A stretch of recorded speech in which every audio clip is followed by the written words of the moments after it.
dive into authentic conversations about ourselves and our community, exploring topics that uplift and inspire us.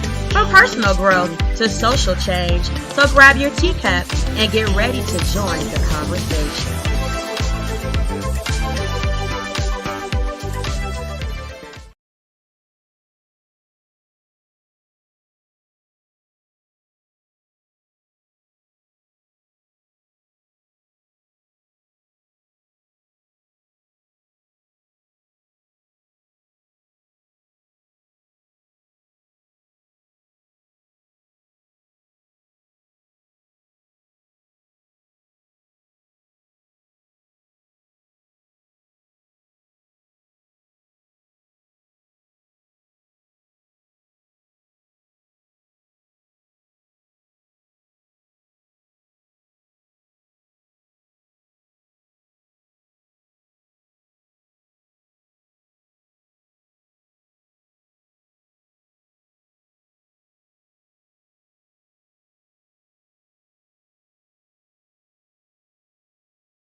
That had gave him these files from Kim's diary, this infamous flash drive. We're also shopping the actual videos of these freak-offs with of-age and underage celebrities with Diddy, other Hollywood producers, okay? Which there's a whole conversation in and of its damn self, okay? But he has definitely established that he has no proof that what was given to him is emphatically from Kim. It's been told to him that it's from Kim, and he believes that these writings are from Kim. Okay? He also says that based on his years of expertise and experience in the business, that he can discern when someone is playing pussy hole games, and that he did not detect any deception in the celebrity source who gave him the flash drive with Kim's alleged writings on it. He says that the source proved to him over a 6-month period that the drive is legit. He says that he's the only one who had and published a picture of Kim's face after Diddy punched her in the nose. Okay? Just to give more credibility to his proximity to the case. He said that he also hired a private investigator to look into whether Kim, Al B. Shore, and Jamie Foxx were actually poisoned, and that he will have the results soon. He claims that his investigator gave him the thumbs up on the poisoning narrative. It's looking to be true for all 3 individuals. Says that he was advised not to work with Gene Deal nor Jaguar Wright because they're full of shit. That's according to him. Claims that his investigator also claimed that Jamie Foxx, check this out. Remember when Jamie Foxx had that big old ordeal? He fell ill all of a damn sudden. He got sick. He was out of work. He was hospitalized. There was all these weird contradictory messages from his PR team, from his daughter. Shit was doing post and delete. People didn't know if Jamie was going to make it or not. And then when he did resurface, he wasn't really talking and answering questions. And people were saying he was a damn clone. And then he had that weird movie come out at the same time that he got out of the hospital and this narrative was going on. Cloning Tyrone. They cloned Tyrone on Netflix, girl. It was a whole hot mess, child. Even the movie itself is kind of eerie and spooky when it comes to this whole conversation around a corrupted government anxieties and etc. Girl. Well, he claimed that not only was Jamie Foxx poisoned, but that he got poisoned on set, okay? And that Jamie Foxx was poisoned from somebody lacing his watch with some type of a fentanyl or Carisha-19, but that the watch had been dipped in some type of disease and some type of poison. And when Jamie Foxx had put this watch on and his skin came into contact with this watch, that's what led to the boom pow. Now remember, we was talking about this even last year. You know, I was saying that somebody could have poisoned Jamie Foxx's lunch on set. You know, they have runners and stuff. You know, these celebrities don't get anything. They are completely catered to on set. This allows a lot of opportunity to be set up if somebody is setting them up.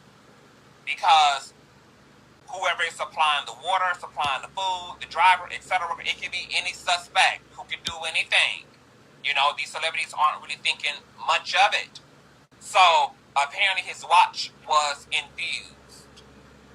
Now, you guys also know that Jamie Foxx may come up, you know, as a witness. He may be one of the 300 folk who received the subpoena because Jamie Foxx was the first cameraman that Diddy had when it came to these infamous $1 million plus parties and events. Jamie Foxx is bragging all around social media. There's old clips and interviews. We played all of them last year of Jamie Foxx talking about running wild with Diddy. He not only has footage still in his possession from the celebrities that were coming in and out of these parties for Diddy, but he also has like the visitors list or the login guest list as well. He has all this shit in his possession, girl. So people were alleging then that Diddy was putting a hit out on Jamie Foxx ass to take him out, you know, and was trying to take everybody ass out who had some incriminating evidence on him.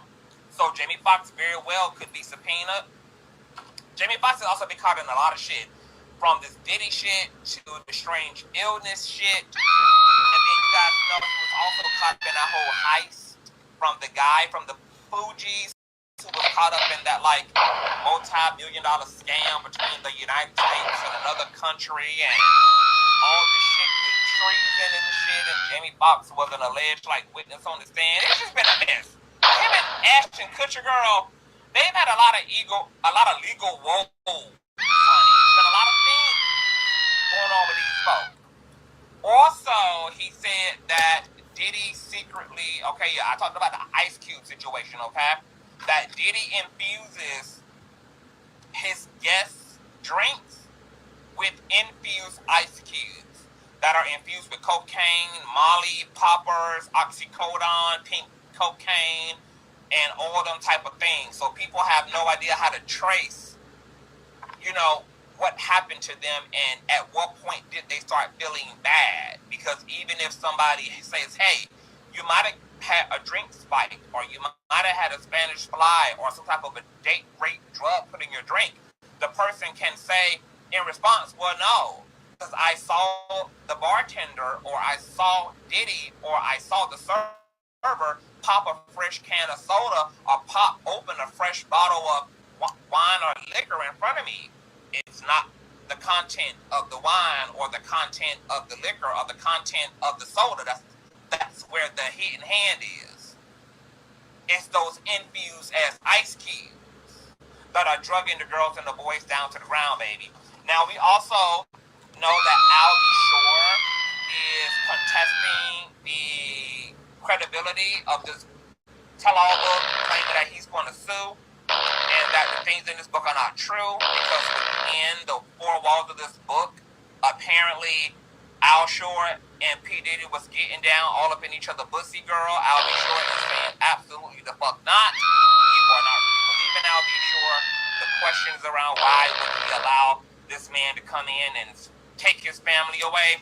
Well, it could be because Diddy was in the business of hanging niggas over balconies like he did Wale, or in the business of dropping cocktails down niggas' sunroofs. Like remember to like this video when you come in. We are listening to the inserts and outserts of Kim's Lost Words. Secret lovers, because this book, Kim Porter, Lost Words, Diddy's ex Kim and baby have an mother. open relationship, and they were swingers, girl, but that she was fucking off on Tupac and all, child. So, you know, very nasty, very non-demure things going on, girl, in the Porter's house, in the Diddy's house. And last but not least, the best friend is also contesting this book, saying that it's not true. However, one of the best friends, Kim, is also P. Diddy's cousin.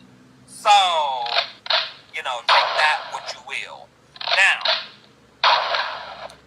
there probably also won't be any successful lawsuits. I mean, they can be filed, but they probably won't be successful because the author not only is letting it be known that this is allegedly Kim's words, he's on record saying he has no proof it is, you know, but this was given to him, and that there is video evidence to support a lot of shit in the book. But also, I think he filed the book under fiction. So,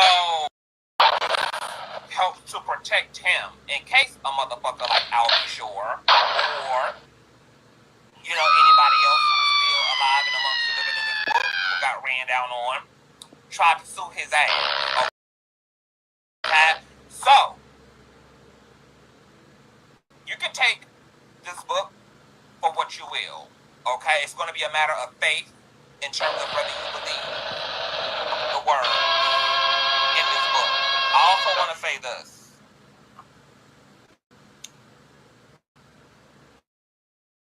I don't know what I think either. I can see this being Kim's words. I can also see this being a fabrication and a attempt for, you know, somebody to make a lot of money off of. On one hand,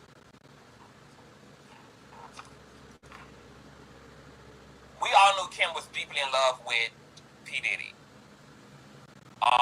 She was allegedly also fighting within the harem with the other girls. Apparently her and Cassie had issues, etc. Kim was very territorial, protective, and jealous of the other women that Diddy was dealing with. She had children with this man, and she continued to allow this man to supply and be her means. She was living in his home at the time of her death, etc. And some will argue that Kim was too much of a mammy herself and too much of a male-identified woman, even though Diddy might have been abusing her, to have ever rose against her. Also, you know, the other side of the argument is that this woman was tired and she was afraid of her life.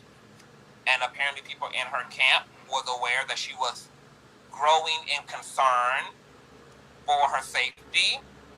And she started making provisions to get the fuck out. And a part of her stealing these recordings and writing this book was to help Diddy stay the fuck away from her. Because she was prepared to blackmail him with the tapes that she discovered that have allegedly Justin Bieber and Usher on them.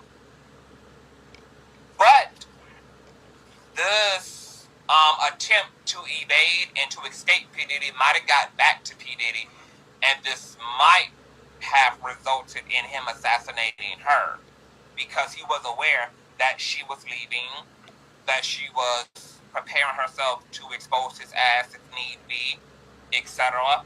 And the rest is history. So,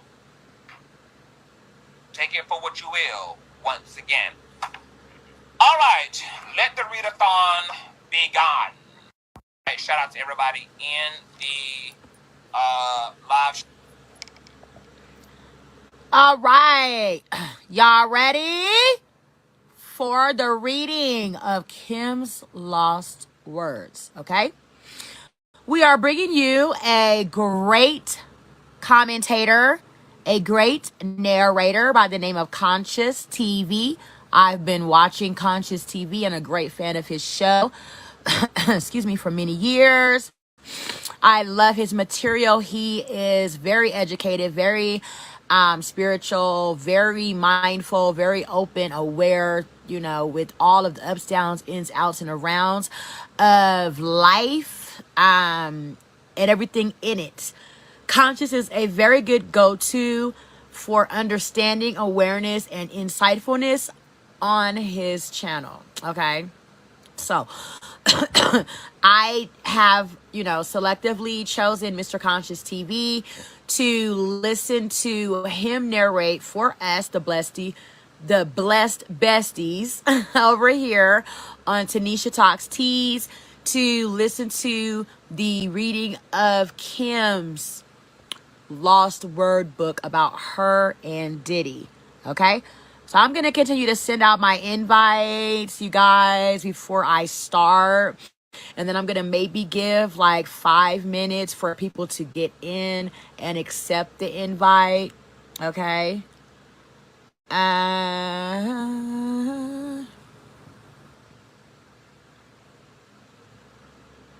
Whoever wants to listen to the reading, the narration given by Mr. Conscious TV, he's going to read the full book, okay? And he's going to, you know, give his commentary through and through, as will I, as we listen to the book being read, okay? I would like for anyone that would like to come in and speak about the book at the time of the reading of the book to please allow the narrator of the reading of the book, Mr. Conscious TV, to please finish reading the book and allow me to say that we have done completing listening to the book. And then if we would like to have some commentary, tea talk about the book, then the Blessed Boos have the floor to come up and talk about whatever is on your mind, about what you think about the book, Kim's Lost Words. Okay? Okay.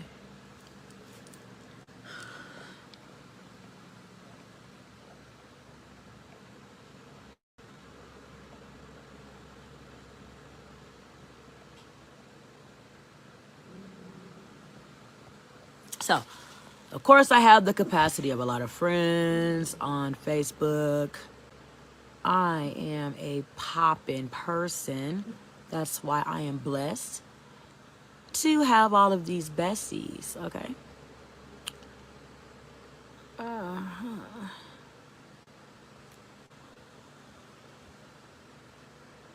All of my blessed besties, we are going to give you a few moments to get in here while we listen to the narration and the reading of Kim's Lost Words.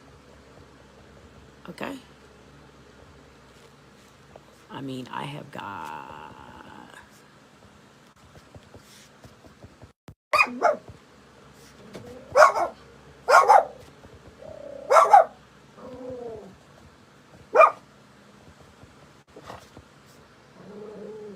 Oh my God, I'm not even done with the A's yet.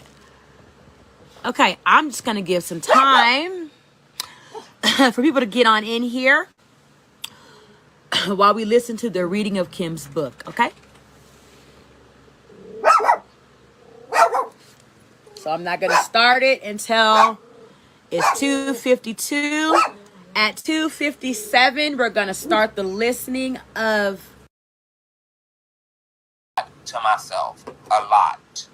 He was so charming, a wolf in sheep's clothing, a devil, and I fell for it. This story must be told despite the fact that it will hurt my children. I cannot hide it any longer. Sean Combs must be stopped. I was born to loving parents Jake Porter and Sarah L. Porter in the Peach State of Georgia. All through Columbus High School, where I graduated in 1988, I knew I was going to be famous. In the 10th grade, one of my best friends, Tina, said to me, quote, "You won't make it here in Georgia." I knew if I really wanted to be famous, I would have to leave my hometown and my home, Georgia. The conversation was so important. As I look back now, it changed my life. I met Al when I was working in the industry. He was so dope and charming, and I had such a crush on him. We were married. Please let me know if you can't hear. Type it into the comments. It wasn't going to last. If you're having any difficulties hearing. It was a little heated between us after we separated, but we got past that quickly. He is just a super dope guy and an amazing father. Though we separated, we are forever bonded through Quincy. Thank you, Al. I will always love you. When I met Sean, he was cool. I didn't think much of him at the time. He was just another guy at the label. Uptown was huge, and we were living our best life. But Sean continued to lay on the charm, and before I knew it, we were dating. As a young single mom at one of the hottest companies in the world, life couldn't get any better. Then, it did. My boyfriend was getting even bigger. He and Clyde would hang out a lot. But I didn't think anything of it. I mean, that was his boss, and he was doing things bigger than most men dare to even dream. Then it happened. I mean, okay, I was a little bit of a freak. I really enjoyed myself with my partner, and toys are one thing. But I never imagined having a man I was dating asking me to use a toy on him. The first time he said he just wanted to experiment. I've listened to this 3 times already. I was grossed out, but he kept begging. He said it would only be this one time, and he was just curious. I was only 20 at the time. I said, what the hell? I hated it. He bled from it, and there was shit on it. I left him alone after that. Puff Daddy had Kim Porter peg him in the booty. Thank you, Yana. So hard that he broke his butt bone. I'm not even going to narrate. I'm just going to, hold on, let me highlight. Hold on, I can't even highlight, girl. Let me just not interrupt the flow, girl. Y'all heard what y'all just heard. God darn it. Eventually, in a few weeks, we ran into each other at an event. He came over and sat next to me. We were cordial. He flattered me by saying, "You look amazing." I replied with a simple, "Thanks, Sean." I tried to get up to leave, but he pulled my arm as I turned to him. He looked deep into my eyes and said, "Look, what happened between us was weird. I really care about you. Can we?" He paused. And I tried to use this as my attempt to escape. I put my arm back and said, "Sorry, Sean, I have to go. Please, I think I'm falling in love with you. Can we talk?" My breath was taken away. Did he say he loved me? It was so fast. I wasn't aware of this as his manipulation tactic. Not yet. God, I was so young and so naive. He continued, "Let's just have dinner." As I fell for it, 2 days later, we went out for drinks at a lounge in Lower Manhattan. The place was nice. Sean was really coming up and pulling up all the stops to impress me. He pulled the chair out for me to sit. Back then, he was always a gentleman. He smiled and said, "Look," as he sat across from me, "I hated it, and I never wanted to do it again. Give me another chance." Over coffee the next morning, I decided to give him another chance. For the next year and a half, things seemed pretty normal. It was fun. Things were going great, and we were living the dream that I dreamt about throughout my youth. Sean and Clive were working on Bad Boy, and he had his first couple of artists. He picked up Craig Mack, then some rapper from the West Coast called Notorious B1, to help Chris develop. He was collaborating with the biggest names in hip-hop to make it happen. Things cannot be more amazing. Now, I do want to pause here. The author did say that at first he thought that Notorious B1 was the Notorious B.I.G.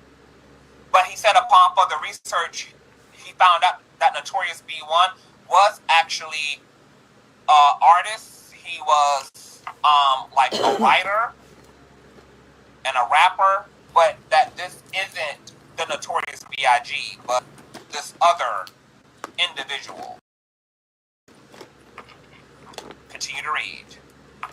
Then he asked me to do it again. It was insane. Sean said, quote, "Baby, I can't stop thinking about it." "What the hell are you talking about?" I responded. Sean continued, "I just can't stop thinking about that night. It was amazing. Can you screw me one more time, please?"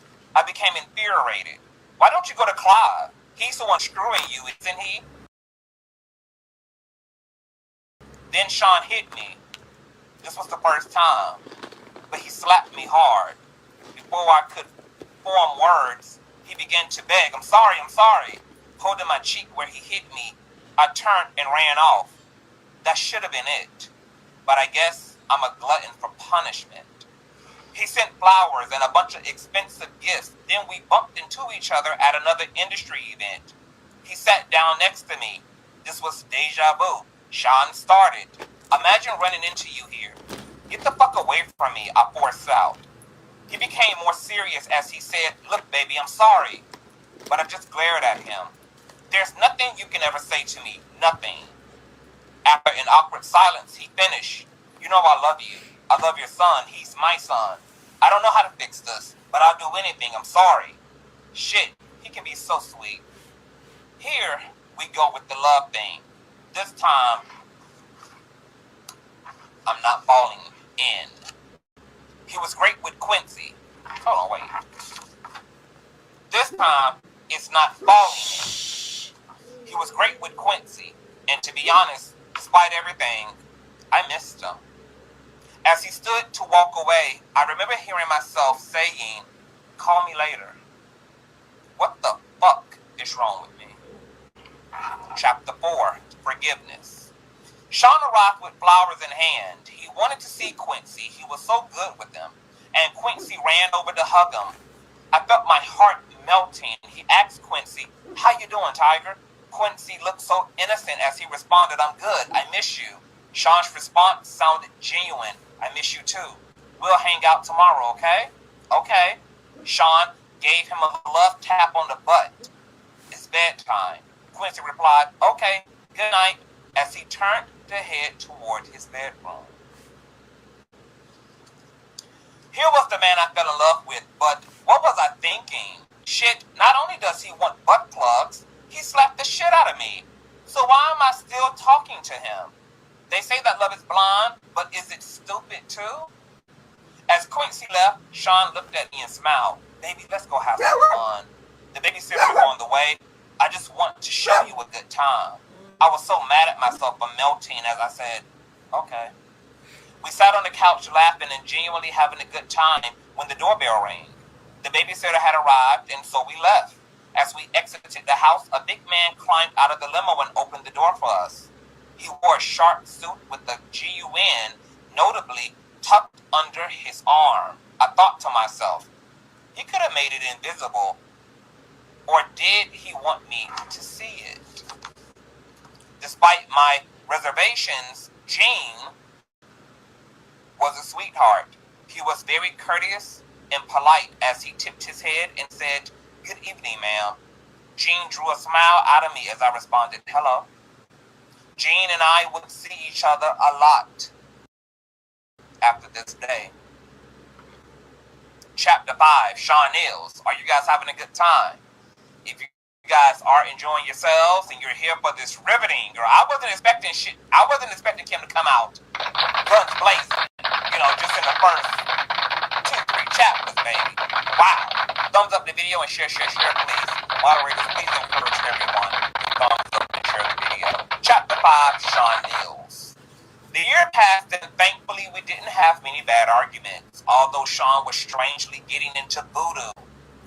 He would put curses on people, and I wasn't sure how to respond to that craziness. My problem as a single mother was I wanted to be married. He always had excuses and delays when it came to committing to marriage. His label was blowing up, Biggie dropped, and it was just about over. He also signed Mary J. Blige, and of course, when I found out he slept with her, we fought. He claimed that it was a mistake, and my stupid ass took him back again. Sean asked me for a threesome with her. At first I was mad, but Mary was beautiful. It was our first threesome and I loved it. Mary was very sexy. I would not be doing this a lot, but it was so hot. I was young and exploring.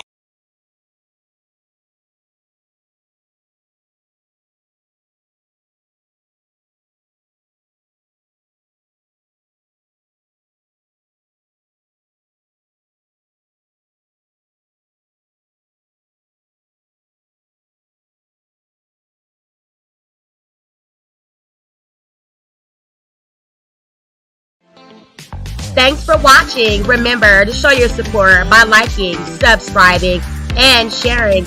It's a blessing. Keep your teacups filled and ready for my next upload. Until then, stay inspired and remember, always stay dipping.